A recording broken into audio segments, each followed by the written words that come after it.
Bonjour et bienvenue sur ma chaîne Florilège de lecture. Je suis Marinella. Aujourd'hui, je vous propose une vidéo un peu particulière, mais je pense que vous l'avez vu dans le titre de la miniature. Nous allons faire le questionnaire de la bibliothèque idéale de Mémoires d'Adrien, la chaîne YouTube dont je vous mets le lien en barre de description. Je m'excuse par avance pour le bruit de fond, mais il fait, comme vous voyez sur mon front, 32-33 degrés dans la maison, donc je laisse tourner le ventilateur, c'est pour ça que vous avez une espèce de bruit en arrière-fond. Alors, je vous propose de prendre quelque chose à boire, quelque chose de rafraîchissant, voire une glace, parce que là nous sommes partis pour un petit moment, vu qu'il y a à peu près 20 questions dans la bibliothèque idéale. Vous êtes prêts? Vous êtes prêtes? Allons-y. Alors, la toute première question, c'est quel est votre roman français préféré? Alors, pour moi, il s'agit du Bossu de Paul Féval. Dans cette version-là, puisque je l'ai eu, je devais avoir entre 9 et 10 ans. Ça m'a été offert par mon oncle. C'est donc pour moi un très beau souvenir. Et ça reste à ce jour mon roman français préféré, même si, je dois l'admettre, cette version-là n'est pas le texte intégral, mais une version jeunesse. Illustrée d'ailleurs, je ne sais pas si ça peut bien se voir, parce que le livre a un certain âge, n'est-ce pas? Je vais vous donner un exemple, il est illustré, il y a des... Voilà, vous voyez, je ne sais pas si vous le voyez bien à l'écran. Alors pourquoi le Bossu? Parce que je suis une fan de Lagardère et de Jean Marais. J'ai vu l'adaptation cinématographique après avoir lu le livre. Deuxième question. Votre roman étranger préféré? Alors, on va partir sur un registre complètement différent, puisque nous partons avec Stephen King, le 22 novembre 63. Et ce que j'adore dans ce livre, c'est que nous n'avons pas de quatrième de couverture avec un résumé spoilant. Non, non, non, nous avons un similé de journal. Voilà. Alors, pourquoi le 22 novembre 63? Parce que je suis une fan de Kennedy et que au moment de la sortie de ce livre, puisque mon mari me l'a offert en grand format, je m'étais décidée à lire un Stephen King, puisque j'avais entendu dire que, outre le fait qu'il est connu pour être le maître de l'horreur, il n'a pas écrit que cela, et que quand on lit sa littérature, ça n'est pas que cela, bien au contraire. Donc, ceci, qui est aussi donc mon roman étranger préféré, et surtout mon premier Stephen King. Quoi dire dessus sans vous spoiler? Rien, il faut plonger dedans. Il faut se laisser happer, se laisser porter par l'écriture du maître. Alors, au passage, je vous le dis, je mettrai tous les liens en barre de description des livres que je cite ici. Ce sont des liens affiliés, ça permet de faire vite ouvrir la chaîne. Je vais essayer de tous les mettre, hein, parce qu'il y en a quand même une vingtaine, donc ça va prendre du temps, et en même temps je me pose la question de est-ce que j'aurai la place de tous les mettre? Vous verrez bien, vous me direz une fois que vous aurez vu la vidéo. Alors, nous voilà arrivés à la troisième question, qui est le cadeau qui vous a le plus touché. Pour moi, il s'agit d'un cadeau que j'ai eu à Noël dernier. C'est un cadeau de mon mari. Et pourquoi il m'a le plus touchée? Tout simplement parce que, étant une grande lectrice, ça n'est pas si chose aisée que de me trouver un livre dont je n'ai pas déjà entendu parler, que je n'ai pas déjà mis dans ma wishlist ou que je n'ai pas déjà acheté. Et ça m'a touchée parce que justement, il a réussi l'exploit de me surprendre. Alors que lui, certes, c'est un lecteur occasionnel, mais il a vraiment fait un effort de recherche pour arriver à trouver un bouquin qui puisse m'intéresser et qui puisse me surprendre. Et rien que pour ça, il m'a énormément touchée. Alors, de quoi s'agit-il? Parce que c'est bien beau que je vous blablate tout ça, mais l'essentiel, c'est de parler de livres. Donc, le cadeau qui m'a le plus touchée, il s'agit des cercles de la création, la mythologie oubliée, et l'autrice, excusez-moi, c'est Pauline Marie Delbé. C'est une toute jeune autrice. Et alors, même si j'ai eu ce bouquin pour Noël, je ne l'ai pas encore lu. Par contre, c'est vrai que la 4e de couverture m'a happée dans le sens où, je vous la lis, vous allez voir. Lorsqu'un texte énigmatique est découvert sous une toile du peintre Gustave Moreau, Lola, une jeune étudiante en anthropologie, se retrouve bien malgré elle lancée sur les traces d'une civilisation oubliée, étrangement liée au monde imaginaire qu'il habite depuis son enfance. De Paris à Rome, du Caire à la cité cachée d'Almerf, Lola réalise qu'au travers des siècles, Botticelli, Gaudi, Bosch, De Vinci ou même Einstein ont déjà tenté de trouver des réponses sur cette mythologie. En décryptant leurs travaux, elle comprend qu'elle devra finalement affronter ses propres démons, des créatures créées pour ramener la destruction sur Terre. Est-ce que le résumé de la 4e de couve est trop spoilante ou pas? Je vous dirai ça quand je l'aurai lu. Pour l'instant, c'est vrai que j'en ai pas la moindre idée. Mais je suis intriguée. D'autant plus qu'il s'agit, si mes informations sont exactes, d'une duologie dont le 2e volume devrait sortir à l'automne. On se tient au courant. Nous arrivons maintenant à la 4e question. Le livre, oui, je baisse les yeux parce que j'ai pris le questionnaire en entier. Alors, le livre qui vous a fait le plus peur. Bon, vous allez vous dire, c'est du Stephen King. Bah oui, mais c'est pas parce que c'est Stephen King. Non, il s'agit de ça, mais précisons bien qu'il s'agit de ça, le 2e volume. Parce que le 1er volume de ça parle de la bande de copains, justement, de leur enfance, de leurs liens, enfin, Stephen King est très fort dans le fait de faire des descriptions et de relater ses moments d'enfance. Donc le 1er volume, j'ai adoré. Par contre, le 2e, là où il se retrouve des années plus tard et où les choses deviennent un petit peu plus compliquées, comment dire que je l'ai lu, mais par moments j'avais du mal. Ouais. Alors, vous allez me dire, est-ce que la version cinéma est conforme à l'original littéraire? Ben, on peut pas vraiment dire ça, parce que ça correspond pas vraiment. Disons que on pouvait pas, enfin de mon point de vue à moi, mais je pense qu'on pouvait pas adapter le bouquin tel quel à l'écran. Non, ça c'est vraiment cracra. Donc ça n'aurait pas passé. Mais l'adaptation est assez bien réussie, je trouve. Franchement, ouais. Mais oui, le 2e volume a été une lecture très très compliquée. Voilà. Donc oui, Stephen King fait aussi de l'horreur. Mais pas que. Alors, question suivante. Nous arrivons à la question numéro 5 de notre bibliothèque idéale. Votre biographie préférée? Je vous préviens, hein, on change de registre d'une question à l'autre, hein, on fait le grand écart. La biographie préférée, oui, c'est Arnold Schwarzenegger. Ouais.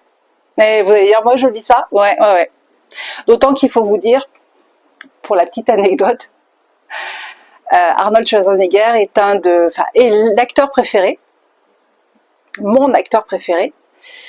Et je pense que si à l'âge de 9 ans, vous m'aviez dit ça quand j'ai vu son film Terminator, parce que oui, on m'a fait visionner Terminator à l'âge de 9 ans, contre mon gré, parce que je ne savais pas de quoi il s'agissait, et je vous garantis que j'en ai fait des cauchemars. Mais vraiment, hein. Et ben, je pense que non, j'aurais rigolé jaune, je vous aurais dit c'est pas possible, et ben si. J'ai vu Terminator à l'âge de 9 ans, ça m'a complètement terrorisée, ça m'a fait faire des cauchemars. Et pourtant, Arnold Schwarzenegger est mon acteur préféré et c'est pour ça que j'ai lu sa biographie. Petite bricasse, mais c'est Mister Univers, donc c'est normal. Voilà. Alors, on continue. Je vais peut-être pas les mettre là parce que sinon vous allez voir une pile monter, là ça va devenir un petit peu problématique. Excusez-moi, les aléas. Alors, la question suivante, qui est donc la numéro 6, le livre qui vous a fait pleurer. Alors, je vous avoue, hein, pour certaines de ces questions, j'ai cherché assez longtemps les réponses. Il y en a certaines qui ont été très évidentes, comme mon livre préféré français ou étranger, ou celui qui m'a fait peur, bon bref, voilà. Et donc celui qui m'a fait le plus pleurer, c'est Un goût de cannelle et d'espoir de Sarah McCoy. Il s'agit d'un récit durant la Seconde Guerre mondiale. En fait, c'est une double temporalité, un peu comme ce que fait Kate Morton, une double temporalité entre les années 1940 et de nos jours aux États-Unis. Et moi, j'ai lu ce bouquin dans le cadre du Book Club de Isadora et Marisa. Elles avaient choisi ce livre pour je ne sais plus quel mois de l'année dernière. Il me semble que c'était l'année dernière. Bon, peu importe. La question n'est pas là. J'ai commencé ce livre, j'avais une vague idée du coup dans quoi je m'embarquais, hein, puisqu'on a le 4e de couvre qui est assez explicite. Mais c'est vrai que l'autrice a une façon de nous narrer les faits, et puis le déroulé fait que quand j'ai fermé le bouquin, je suis restée un certain temps avant d'en prendre un autre et j'étais entre deux avec mes petits mouchoirs parce que j'ai trouvé ça assez poignant, franchement. Pourtant, j'en ai lu beaucoup, hein, des livres sur la Seconde Guerre mondiale, puisque c'est une période historique, enfin, je dirais pas que j'aime bien, mais j'aime bien les romans qui se passent à cette période-là. Mais celui-là, voilà, puis je saurais même pas vous expliquer pourquoi. Parce que des fois, certaines émotions vous submergent et on ne sait pas vraiment expliquer pourquoi. Donc voilà, vous saurez, Un goût de cannelle et d'espoir. Alors, question suivante.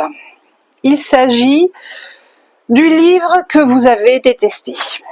Alors, techniquement, là, sur ma liste de questions, je l'ai barrée. Parce que celle-là, j'ai pas trouvé. Franchement, il y a plein de bouquins qui m'ont énervé, qui m'ont chamboulé, mais un livre que j'ai vraiment détesté, non. Il y a des choses dans certains livres qui ne me plaisent pas, des fois, mais ça ne me fait pas pour autant détester le livre complètement. Donc j'avoue que là, Joker, j'ai pas de réponse pour cette question-là. Ce qui vient de me faire sourire, c'est qu'en fait, c'est la question 7. Je pense que ça fera sourire mon fils aussi, puisque le 7 est son chiffre préféré. Coïncidence, j'en sais rien. Bon, bref, passons. La question numéro 8. Votre pièce de théâtre préférée? Alors, sur le coup, j'ai pensé à du Molière, parce que j'ai lu énormément de Molière, mais vraiment préférée. Et puis, alors, j'ai pas les 3, mais j'ai le numéro 1 de la trilogie marseillaise de Marcel Pagnol, Marius, Fanny, César.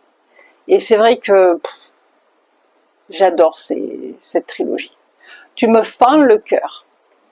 Lisez-la. Si vous la connaissez pas, lisez-la. C'est un petit bijou. Franchement, vous passez. Alors, des 3, je pense que le premier bouquin est peut-être le plus marrant parce qu'il y a des expressions punchy, des choses comme ça. Mais franchement, les 3, c'est pépite, quoi. Voilà. Alors, la question suivante. Votre recueil de poèmes préféré? Techniquement, celui-là, je ne l'ai pas. Sur le coup, je me suis dit, poème, je ne suis pas une grande fan de poètes. Et puis, si, j'ai pensé aux fables de La Fontaine. Alors, je ne l'ai pas parce que je l'ai eu étant ado, et puis je pense que dans un déménagement je l'ai perdu. Donc je vous mets quand même un lien en barre de description si vous voulez aller chercher. Il doit exister différentes versions, je pense qu'il doit y avoir des versions illustrées. Moi je vous mettrai la version basique de poche, histoire que vous ayez le texte. Mais pour moi c'est un grand classique. Et puis que dire des fables de La Fontaine, franchement c'est un incontournable. Alors, nous arrivons maintenant à la question numéro 10. Ah, on est à la moitié là. Vous êtes toujours là? Vous avez pris un petit truc frais à boire, une petite glace, vous êtes bien installé? C'est bon? On peut continuer? Allez, on est parti. Donc, je disais, la question numéro 10. Je suis désolée, hein, je pense que dans cette vidéo-là, vous allez me voir souvent avec le nez sur le texte, mais comment faire autrement? Alors, le livre qui vous a fait le plus rire? Pour moi, il s'agit de Demain les chats, de Bernard Werber. Parce que le postulat de l'auteur, de faire parler des chats, surtout qu'on commence par Bastet, et puis on rencontre Pythagore, c'est le premier de Bernard Werber que j'ai lu, j'ai adoré, franchement j'ai adoré. Si vous connaissez pas cet auteur, allez-y, il a notamment écrit Les fourmis que j'ai lu cette année, très jolie découverte aussi, donc foncez, franchement, c'est vrai qu'il a un style particulier, mais c'est que du bonheur de lecture, quoi. Donc n'hésitez pas. Alors, nous voilà arrivés à la question numéro 11. Le livre qui vous a fait le plus lire? Moi, j'ai pensé à un bouquin direct, et je trouve qu'on n'en parle pas assez d'ailleurs de ce livre-là, et de cette saga, hein, puisqu'il s'agit d'une trilogie. Je veux bien sûr parler de Elia, la passeuse d'âme, de Marie Vareille. Et Marie Vareille, c'est mon autrice préférée. Moi perso, Marie Vareille, je l'ai découvert, alors je l'ai découverte en tout premier, pas comme une autrice, mais comme une booktubeuse, puisqu'elle animait à l'époque, comment ça s'appelait, Marie lit en pyjama. Et elle était, à chaque fois, elle était habillée en pyjama, et puis elle chroniquait les livres qu'elle avait lus. Et à la fin de ces vidéos, et ben, j'ai découvert que c'était une autrice. Donc, alors, j'y ai pas couru de suite après parce que les premiers bouquins qu'elle a publiés, Marie Vareille, ce sont des feel-good. Notamment avec Je peux très bien me passer de toi, ou alors Ma vie, mon ex et autres calamités, si je me rappelle bien le titre des premiers bouquins qu'elle a fait. Alors moi je me disais, bon, des feel-good, je vous rassure, j'ai changé d'avis depuis, parce qu'il n'y a que les idiots qui ne changent pas d'avis.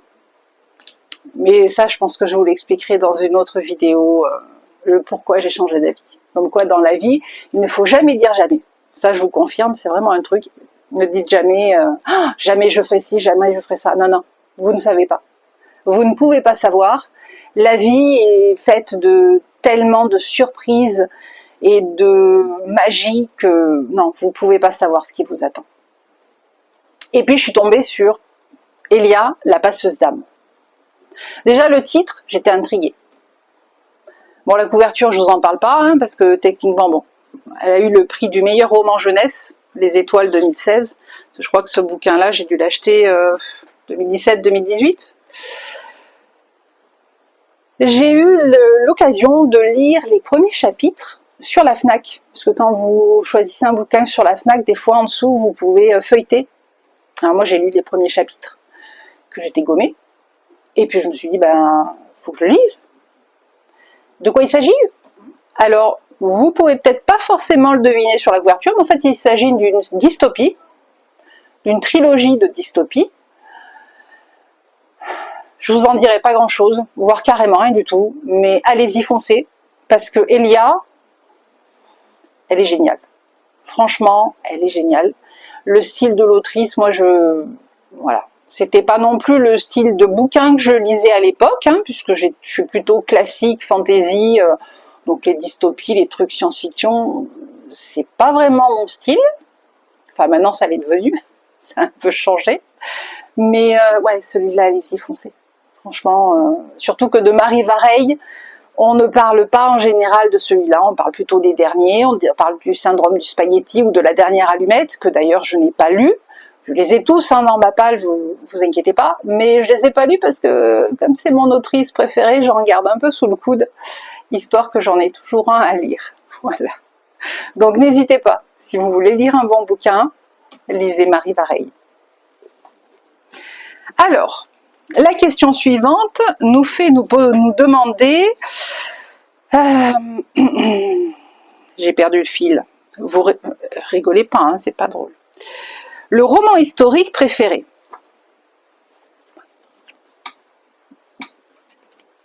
Les Trois Mousquetaires d'Alexandre Dumas. Je sais, celui-là, il est vachement cité dans les bibliothèques idéales. Mais voilà, moi, ouais, tout ce qui est capé épée, je plaide coupable. Je kiffe. Je kiffe. D'ailleurs, il y a la suite des Trois Mousquetaires. C'est 20 ans après que j'ai lu, d'ailleurs, dans la foulée. Et derrière, on peut encore enquiller le Vicomte de Bragelonne, qui est une trilogie. Donc, si vous commencez par celui-là, derrière, il y en a 4 qui vous attendent. Aussi bricasse que celui-là, sans problème. Mais pépite, quoi. Ouais. Franchement, sans aucun problème. Même si c'est pas une lecture récente, on s'en fout, c'est un classique. Et puis, c'est tellement bien écrit que voilà. Alors, donc, on a encore un bon petit chemin à faire. J'espère que jusque-là, ça vous va. Vous ennuyez pas trop. Vous découvrez peut-être des titres ou que peut-être vous en avez déjà lu certains. Hein, n'hésitez pas, commentez, likez, partagez. Je vous le dis à chaque fois, mais n'hésitez pas. Moi, j'aimerais bien savoir ce que vous aimez. Quels sont votre bibliothèque idéale? C'est quoi vos classiques? Alors, la question suivante. Votre premier véritable roman, on va pas changer d'auteur. Hein. Voilà, Le Comte de Monte Cristo. Dans cette version-là, qui est une version jeunesse, qui date de 1985, qui n'est pas le texte intégral du tout, puisque Le Comte de Monte Cristo, c'est quand même une pavasse de 2000 pages. Donc celui-là, il fait même pas 200 pages, je crois. Mais ouais, la première rencontre avec un roman, pour moi, c'était ça. Et 1985, je vous prie de croire, j'avais que 10 ans. Alors, la question suivante. On va passer à toute autre chose. La BD... Non, pardon, excusez-moi, j'ai sauté une ligne. Le premier choc avec un classique. Ça, c'était une lecture du collège. Voilà. Vous savez le genre de bouquin qu'on vous oblige à lire? Germinal, de Zola. Je ne vous ferai pas l'affront de vous faire un résumé. Je pense qu'il est suffisamment classique pour que tout le monde sache de quoi ça parle. C'est ma version du collège. Ouais. D'ailleurs, à ce propos, je voulais faire même si elle ne le verra pas, parce que voilà, mais un grand merci à ma prof de français de 4e, 3e, Madame Dugan, grâce à qui j'ai le titre de ma chaîne, Florilège de lecture, qui nous avait préparé un feuillet de 5-6 pages sur les grands classiques à avoir lus. Et quelle découverte, quoi. Merci, madame. Alors, question suivante. Vous aussi, c'est comme moi, vous avez l'impression que jamais on va finir le truc, parce que c'est un peu long. Je vous avais prévenu, fallait prendre de quoi boire, vous installer tranquillement, voilà, petite dégustation, tranquille. Donc, nous allons parler maintenant la BD ou le manga que vous préférez. Alors moi, le manga, en toute honnêteté, j'en ai lu aucun, donc il n'y en aura pas. La BD, je suis pas une grande fan de BD. Franchement, à la maison, c'est pas moi qui en lis le plus. J'ai dû en lire 2, je pense. 2 séries au grand max, dont celle-là d'ailleurs. Puisqu'il s'agit de Eliana, et pas Elia, rien à voir, de Pierre Bottero. Voilà. Au passage, je dis merci à Margot Liseuse qui m'a fait découvrir cet auteur. Et j'ai d'abord lu le livre de Pierre Bottero, et puis j'ai découvert qu'ils avaient sorti une BD en 6 volumes. Donc voilà, voilà pourquoi c'est ma BD préférée. Alors la question suivante, le livre qui vous a rendu fou.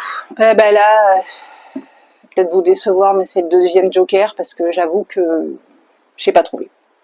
Non, très sincèrement, hein, ce questionnaire, moi, j'en ai vu passer plein parce que je suis mémoire d'Adrien depuis un certain temps. J'ai trouvé l'idée de son questionnaire comme ça, d'une bibliothèque idéale, assez sympathique. Et puis, je suis allée chercher les 20 questions, je les ai posées sur une page Word. J'ai rempli les questions les plus évidentes au départ, pour moi. Mais bah, il y en a pour lesquelles j'ai fait chou blanc, comme le livre qui vous a rendu fou. Parce que j'ai pas trouvé de titre de bouquin qui correspondent. Donc désolé, mais Joker, je passe mon tour. Ensuite, nous avons le livre qui vous a énervé. Bon, je vais pas me faire que des amis, hein, parce que je sais que celui-là aussi c'est un classique et en principe il est bien aimé, mais non, moi Madame Bovary, j'y foutrais des tartes. Excusez-moi, je suis honnête, hein. Franchement, je vous cache rien, Madame Bovary, je lui mettrais des gifles. Ouais, franchement. Qu'elle s'ennuie dans sa vie de petite bourgeoise, ok. Mais alors, franchement, elle aurait pu, je sais pas moi, aller faire du tricot, de la broderie, aller aider les bonnes œuvres, aller faire des promenades, des randonnées, enfin, que sais-je encore. Mais non, elle, la pauvre dame, elle s'ennuie, elle se prend un amant. Je comprends pas. J'avoue que c'est un concept, moi, pas compris. Qu'elle s'ennuie, je peux comprendre. Mais que sa réponse à son ennui soit d'aller se prendre un amant, non, c'est pas... Je comprends pas. Voilà. Donc je laisse ce livre à ceux qui ont apprécié. Moi, je ne fais pas partie de la team des fans de Madame Bovary. N'en déplaise à ceux qui aiment. Désolée. Voilà. La question suivante, qui j'espère fera moins débat, c'est le livre que vous espérez lire bientôt. Je l'ai pas. Là, j'avoue, il y en a un, hein, mais je l'ai pas parce qu'en fait, pour vous dire la vérité, le livre que j'espère lire bientôt, il va sortir à l'automne, puisqu'il s'agit de la suite de Echo, de Marianne LTR, aux éditions Iméris. Et parce que Echo, bon, je spoil un peu la question suivante, hein, mais c'est ma lecture en cours. Vous voyez où j'en suis quand même, parce que la dernière vidéo, j'étais tout au début. Là, il doit me rester, allez, 100 pages à la louche. Donc voilà, le livre que j'espère lire bientôt, c'est la suite, mais il n'est pas encore sorti. C'est pour bientôt, mais voilà. Alors, nous arrivons, on arrive vers la fin, tout doucement, tranquillement. Le livre qui mériterait d'être plus connu. Bon, il y en a plein, hein, mais il fallait que j'en choisisse un. Donc j'ai choisi un livre que j'ai lu, et dont j'ai pas trop entendu parler, pourtant, voilà. Alors, vous allez me dire, mais de quoi il s'agit? Bah, voilà, il s'agit de ça. Le royaume d'Esia, de Mélanie Goujon. Non, Mélanie Gaujon, toutes mes excuses. Franchement, alors c'est une trilogie. J'ai lu que le premier volume, même si à la fin j'ai adoré, je vous lire la suite, parce que la fin, voilà, on reste sur un truc. Et pourquoi je ne l'ai pas lu? Bah parce que certainement il y a un bouquin qui m'a happé après. Et techniquement, si je voulais le lire, je pense qu'il faudrait que je relise celui-là. Parce que je me rappelle de certains trucs, mais pas beaucoup, ça fait un moment que je l'ai lu. Et comme j'ai une mémoire de poisson rouge, il faudrait que si je veux bien être dans l'histoire, que je recommence. C'est d'ailleurs mon gros problème de lectrice. Ça vous arrive à vous? Parce que moi, en général, ce que je fais, quand je commence une saga, j'achète toute la saga, puis je la lis d'entrée. Parce que si je fais un bouquin et puis qu'un an plus tard je lis la suite, ben j'ai oublié des trucs du premier volume et c'est un peu la cata, quoi. C'est pour ça que j'aime bien la maison d'édition Iméris d'ailleurs, parce qu'ils ont comme politique de mettre des résumés spoilants au début des bouquins suivants. Comme ça, si on a un peu oublié le premier volume, on a un rappel. C'est pas mal ça. pense qu'il devrait donner l'idée à d'autres éditeurs, parce que ce serait cool pour les lecteurs qui ont des mémoires de poisson rouge, un peu comme moi. Voilà. Donc du coup, quand je vois qu'il y a un bouquin qui est susceptible de me plaire, je l'achète, je le mets dans ma pile à lire, puis j'attends, ou alors j'attends qu'il sorte en poche, le premier volume, et puis j'achète la suite de la saga petit à petit, et quand j'ai tout, je me lance dans la saga. Bon, bref. Je vous blablate, vous en fichez aussi bien. C'est pas grave. Allez, donc, un bouquin qui mériterait d'être connu, c'est celui-là. La question suivante, on se rapproche tout doucement de la fin. Alors, nous sommes à la question... le numéro 20. C'est ça, hein, quasiment à la fin. Le livre que vous avez lu grâce à votre moitié. Ou toute autre personne. Moi, c'est ma moitié. Parce que franchement, de moi toute seule, je ne serais pas allée le lire. Il s'agit de quoi? Il s'agit de John Scalzi, Le vieil homme et la guerre. Alors, comme vous le voyez sur la couverture, c'est de la SF. Oui. Déjà, le gars, il a la trombine verte. Il est armé jusqu'aux dents. Donc, moi, rien que la couve, j'y vais pas. Franchement, pas trop. Quoi. Et puis, mon mari, non, mais il m'a dit, si, tu verras, c'est marrant. En plus, il engueule Fumier. J'ai dit, c'est qui Fumier? Il me dit, Fumier, c'est son collègue qu'on lui a implanté. Ouais, ça me dit pas, mais bon, bref. J'ai dit, bon, allez, j'y vais en aveugle, en apnée, j'ai pas lu la 4e de couverture, rien du tout. J'ai foncé dans le tas. Il avait raison. Ah non, il avait raison. Franchement, un petit bijou. On se marre tout au long du truc parce que il arrive des choses abracadabrantesques à notre protagoniste principal. Et franchement, alors c'est une saga. Hein. Moi, j'ai lu que le 1. Parce que forcément, j'avais d'autres trucs à lire entre-temps. Mais ouais, je pense qu'un jour, je relirai le 1, puis je ferai la saga derrière. Parce que ça vaut le détour. Franchement, ça vaut le détour. Voilà. Et comme en général, dans ce questionnaire de la bibliothèque idéale de mémoire d'Adrien, il nous dit toujours qu'il y a une question bonus. Alors la question bonus, c'est quel livre lisez-vous actuellement? Bon, ça je vous l'ai déjà dit. Hein. Je vous fais un bis repetitas. C'est Echo de Marianne LTR aux éditions Animéris. Franchement, j'adore. J'ai pas le temps de lire en ce moment parce que 35 degrés dans la maison, moi j'ai des maux de tête pas possibles, voilà, c'est la cata. Donc j'arrive très peu à lire, mais tous les soirs, il faut au moins que je lise un chapitre pour avancer parce que c'est trop bien, quoi. La petite mécanicienne là de Basse-Cité, moi, elle m'a pris par la main et puis je la suis, quoi. Je la suis, puis je veux savoir ce qui va lui arriver et je veux essayer de comprendre où est-ce qu'elle a été parachutée, parce qu'au départ, on est comme elle, hein, on est catapulté, puis on se demande qu'est-ce qui se passe, où est-ce qu'on va, comment ça va finir, et je sais toujours pas. Faut que je sache. Voilà. Alors, comme le créateur de notre questionnaire de la bibliothèque idéale nous a dit qu'on pouvait faire un peu ce qu'on voulait, enfin si j'ai bien tout compris, moi j'ai rajouté une question bonus. En plus de la question bonus. Non mais, donc ça fait la question, allez, 22. J'ai mis le livre qui vous a soulagé comme un médicament ou un pansement. Et là vous dites, allez, ça y est, elle a pété une durite. Non, j'ai pas pété une durite. Moi je veux vous parler de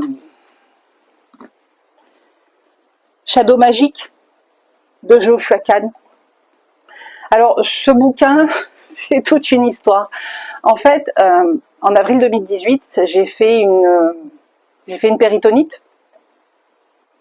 Et il se trouve qu'à l'hôpital, ils m'ont donné un médicament auquel j'étais allergique. Donc, je me suis retrouvée avec une allergie cutanée sur l'intégralité du corps. Vous voyez le coup de soleil intégral? C'était ça. Et le lendemain de mon opération, j'ai dit à mon mari, j'en peux plus. Il n'y a aucun médicament pour me soulager. J'en ai parlé aux équipes soignantes, personne ne veut m'entendre. Ça les fait limite marrer que j'ai un coup de soleil intégral. Enfin, moi c'était vraiment un calvaire. Je lui ai dit, écoute, ce que tu fais, c'est que tu vas à la librairie, puis tu m'achètes, parce que j'avais vu un bouquin, En fait, le livre que je voulais lire, c'était Shadow of Magic de V.E. Schwab, si je dis pas de bêtises. Il est dans ma bibliothèque juste au-dessus. Je vérifie que je vous dise pas de grosses âneries. Ouais, non, c'était Shade of Magic. C'est ça, de V.E. Schwab. Je me suis pas trompée. Ok, tout va bien. Et je lui dis à mon mari, je lui dis, écoute, tu vas me le chercher, mais je sais plus le titre. Il y a Shadow, il y a Magic dedans, il y a un truc comme ça. Bah, je l'avais vu en librairie, je me suis dit, il peut pas se tromper. Bah si, en fait. si, il s'est trompé, il m'a pris celui-là, Shadow of Magic. Donc du coup, bah, comme il est revenu avec celui-là à l'hôpital, je l'ai lu, puisque c'était, pour moi, c'était vraiment l'antidouleur, dans le sens où je me plongeais dans ma lecture, puis j'oubliais tout autour. J'oubliais que ça me grattait, que ça me faisait mal, que alors je le lisais pas tranquillou sur mon lit. Hein. C'était toute une aventure. En fait, je me mettais au bout du lit, assise, avec la tablette. Là, vous savez la tablette qu'on vous donne pour manger à l'hôpital. J'étais assise avec rien dans le dos du coup, hein, parce que vraiment au bord du lit, juste la tablette et mon livre posé dessus. Voilà. Je lisais non-stop. Hein. La nuit, le jour, parce que la douleur me faisait que je ne pouvais pas dormir. Donc, quand je parle d'un livre en tant que médicament, mais aussi au sens littéral du terme. Et dites-moi, si vous, ça vous est arrivé que un bouquin vous fasse vous évader à ce point-là. Parce que franchement, j'ai adoré ma lecture, juste pour le fait que je n'avais pas mal quand je le lisais. Voilà, je suis arrivée au terme du questionnaire de la bibliothèque idéale. J'espère que ça vous aura plu. Si ça vous tente de faire de même, n'hésitez pas. Si vous avez des suggestions en commentaire, allez-y. Dites-moi s'il y a certains bouquins que vous aussi vous avez lus, qui vous ont plu, ou si vous avez d'autres suggestions. J'attends vos avis, j'attends de partager avec vous, avec grand plaisir. Je tiens également à remercier très chaleureusement tous les gens qui sont passés par là, qui ont visionné ma toute première vidéo, qui ont liké, qui ont partagé, qui se sont abonnés. Et je dis un petit coucou à tous mes abonnés fantômes, mes ghost lecteurs. Voilà, donc je vous retrouve la semaine prochaine pour une prochaine vidéo. D'ici là, portez-vous bien, que vos lectures soient belles et je vous dis à très bientôt. Au revoir.